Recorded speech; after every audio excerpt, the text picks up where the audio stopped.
नमस्कार दोस्तों, स्वागत है आज की कहानी में। और आज की कहानी का शीर्षक है नए जमाने की बहू। तो दोस्तों, जैसा कि शीर्षक है, कहानी बहुत ही इंटरेस्टिंग होने वाली है, इसलिए कहानी में अंत तक बने रहिएगा, वीडियो में अंत तक बने रहिएगा। और कहानी शुरू करने से पहले एक और गुजारिश आपसे कि यदि आपने हमारे चैनल को अभी तक सब्सक्राइब नहीं किया तो प्लीज़ जल्दी से जल्दी हमारे चैनल को सब्सक्राइब कर लीजिए।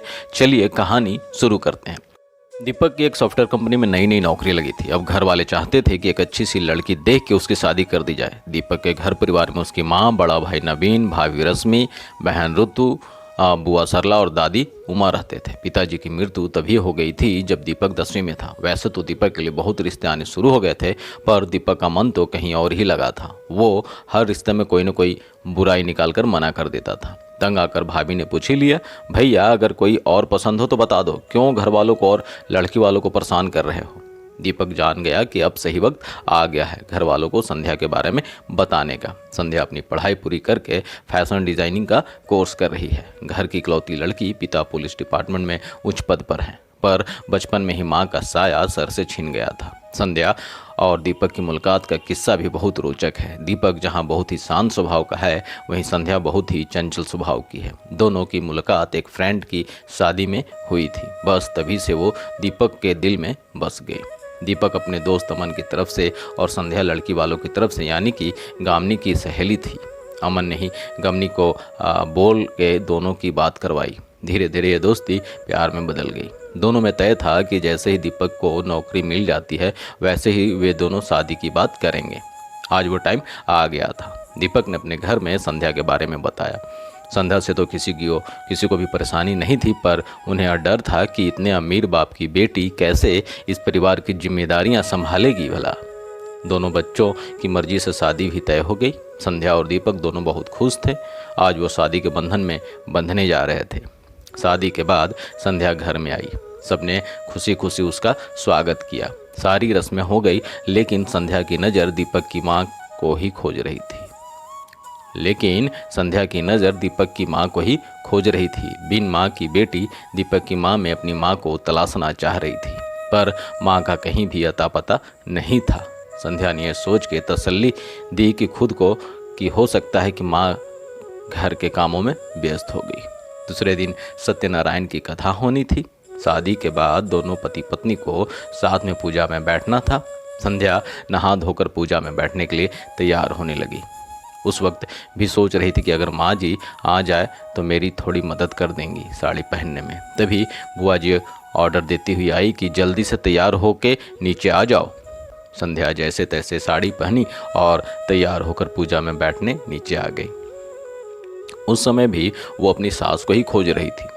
उसने दीपक से पूछा, मम्मी जी दिखाई नहीं दे रही हैं, कहाँ है वो? तभी दीपक के बोलने से पहले ही बुआ जी बोल पड़ी, संध्या तुम्हारी सासू माँ अपने कमरे में है। ऐसे शुभ काम में विधवाओं को शामिल नहीं किया जाता। ये सुनते ही संध्या को बहुत गुस्सा आया। वो तुरंत अपनी सास के कमरे में जाकर उनका हाथ पकड़कर पूजा वाले स्थान पर ले आई। दीपक की माँ ने संध्या को बहुत मना किया, लेकिन वो बिल्कुल नहीं मानी। बुआ जी संध्या की इस हरकत पर बहुत गुस्सा हुई। हे भगवान, ये लड़की आते के साथ अपनी मनमानी शुरू कर दी। अरे कोई शर्म हया है या नहीं? ये कोई ना कोई अनहोनी करवा के ही रहेगी घर में। बड़ों की बातों में और रीति रिवाजों में दखल देना यही सिखाया गया है क्या तुम्हारे घर में? पंडित जी भी घोर कलयुग कहकर अपनी जगह से उठ गए। इतने में संध्या की जेठानी भी बोल पड़ी, देख लो नए जमाने की बहू लेकर आए हैं। अब इस घर के तौर तरीके बदलने वाले हैं। इसके पिता पुलिस में हैं तो ये अब हमें भी इशारों पर नचाएगी। इसके पिता पुलिस में हैं तो अब ये हमें भी इशारों पर नचाएगी, अपने इशारों पर हमें नचाएगी हम सभी को। सबकी बातें सुनकर संध्या ने सबसे कहा, चुप रहिए आप सब। ऐसे अंधविश्वास को घर के रीत का नाम दे रहे हो। एक माँ के जीवन की सबसे बड़ी खुशी होती है जब उसके बेटे या बेटी की शादी होती है। आज आप माँ को उस खुशी से ही दूर कर रहे हो। अरे कितनी मिन्नतें मांगी होंगी माँ ने अपने बेटे की खुशी के लिए, तो उनके कारण घर में अनहोनी कैसे हो सकती है? पिताजी के जाने के बाद वैसे ही माँ अंदर ही अंदर कितना घुट रही होंगी, और आप लोग उन्हें खुश रखने की बजाय उनकी खुशियाँ छीन रहे हो। मेरी माँ की मृत्यु बचपन में ही हो गई थी, फिर भी मेरे पापा हर पूजा पाठ में शामिल होते थे। उनके लिए तो कोई ऐसा नियम धर्म नहीं था। क्या ये नियम सिर्फ औरत के लिए ही बना है? और हाँ, मैं आपके पिता की नौकरी के बल पर नहीं बोल रही हूँ। मैं अपने पिता की नौकरी के बल पर नहीं बोल रही हूँ ऐसा। मेरे पिता ने मुझे अच्छे संस्कार दिए हैं। मैं इन सब अंधविश्वास पर विश्वास नहीं रखती। अगर इसे नए ज़माने की बहू कहते हैं तो मैं हूँ नए ज़माने की। फिर उसने अपनी सास से कहा, बचपन से माँ के चले जाने के कारण मुझे हमेशा से ही एक माँ की ज़रूरत थी। मुझे लगा कि आपके रूप में मुझे माँ मिलेगी। मैंने अपनी माँ को तो नहीं देखा, लेकिन आप भी मेरे लिए असली माँ हो। आप मेरे हर सुख दुख में साथ रहोगी। आपकी दुआ और प्यार हमें हर अनहोनी से बचा लेगी। संध्या ने अपनी सास के पैर छुए। सास ने भी अपनी बहू को गले से लगा लिया। संध्या की बातों ने अब सबकी आंखों में लगी अंधविश्वास की पट्टी को हटा दिया था।